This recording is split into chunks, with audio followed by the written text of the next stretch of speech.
Hello and welcome to a brand new episode of Autocar India Quick News, your weekly updates on all the big launches, all the hot scoops and all the news in the world of automobiles. But before we begin, do remember to hit the subscribe button and the bell icon to stay updated with all our latest uploads.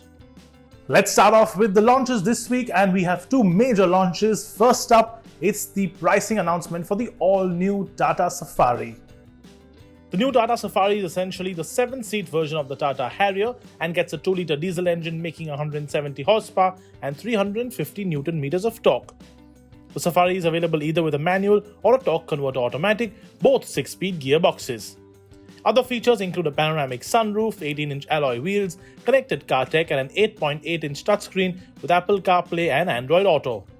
Available in total of 11 variants, the prices for the new Tata Safari start at 14,69,000 rupees ex-showroom Delhi and go all the way up to 21,45,000 rupees for the top spec automatic. And that's not the only big launch this week. Maruti Suzuki also launched the Facelift Swift in India. Let's have a look at what's new and what the prices are. The updated Maruti Suzuki Swift now packs in a 1.2-litre K-series petrol engine that gets 90 horsepower and 113 Newton meters of torque. Gearbox options are a 5-speed manual or a 5-speed AMT. Fuel economy for the new Swift is rated at 23.20 km per litre for the manual and 23.76 km per litre for the automatic version. Cosmetic changes include a chrome accent on the grille and the option of a two-tone paint job. Prices start at 5,73,000 rupees for the entry-level model and go all the way up to 8,41,000 rupees for the top spec variant. The 3-seat Rover version of the Hyundai Creta finally has a name. The new SUV will be called the Hyundai Alcazar, but we've got some exclusive spy shots of what the interior and most importantly, what the rear seats will look like. The Alcazar will most likely pack in a 6-seater or a 7-seater version, with a 6-seater version getting a captain's seat setup for the middle row. It will also get a dedicated center console, a rare feature for a 6-seat SUV, which will pack in a handrest, cup holders, storage space and wireless charging.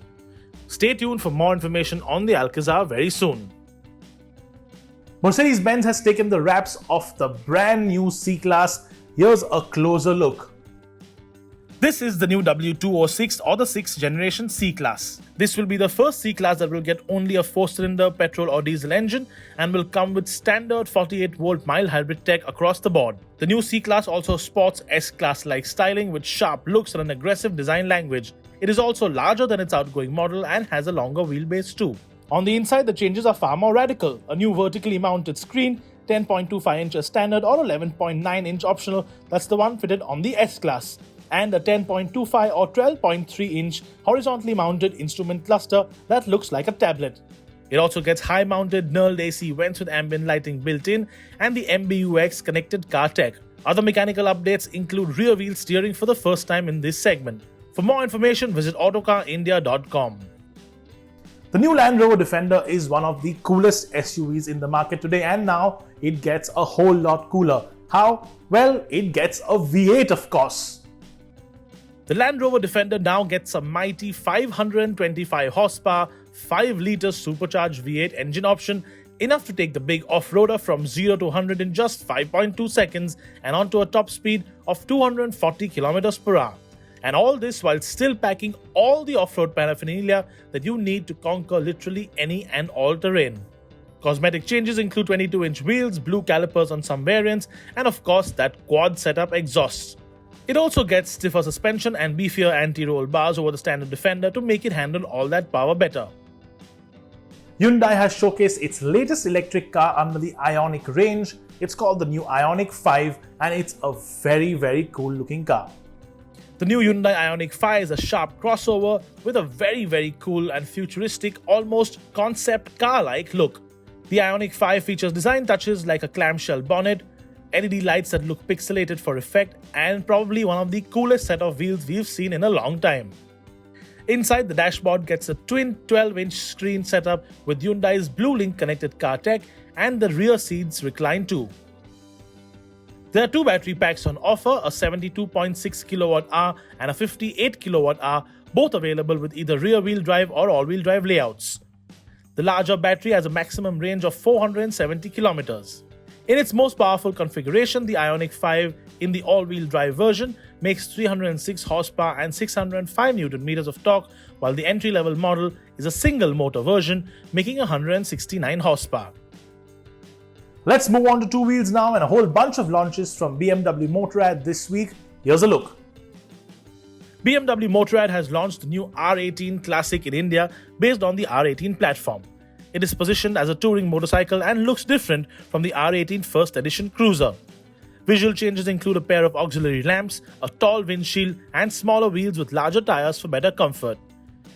The R18 Classic is priced at 24 lakh rupees ex-showroom India. BMW has also launched the BS6 compliant R90 at 18,50,000 rupees and the R90 Scrambler at 16,75,000 rupees ex-showroom India. The 1170cc Boxer engine has seen a drop in power to 109 horsepower and 116 Newton meters of torque due to the upgrades made to meet emission norms. And finally, what is probably the most radical motorcycle from Harley Davidson ever, this is the new Pan America 1250. Making its foray into the lucrative adventure bike segment, Harley Davidson has taken the wraps of the Pan America 1250 adventure bike. Powering it is a 1252cc V-twin making 150 horsepower and 127 Newton meters of torque. The engine is mated to a 6-speed gearbox. In terms of design, the Pan America plays to the adventure playbook with an upright stance with a windscreen and a large tank. The bike also gets hill hold control, cruise control, cornering ABS, traction control, ride modes, and a 6.8-inch TFT touchscreen. For more information, check out our website. And that's all the time we have for you this week. As always, do remember to leave your opinions in the comments section below. Do remember to follow us on all our social media handles. A lot of really cool pictures on our Instagram handle, for example. And we'll see you next week. Thank you so much for watching.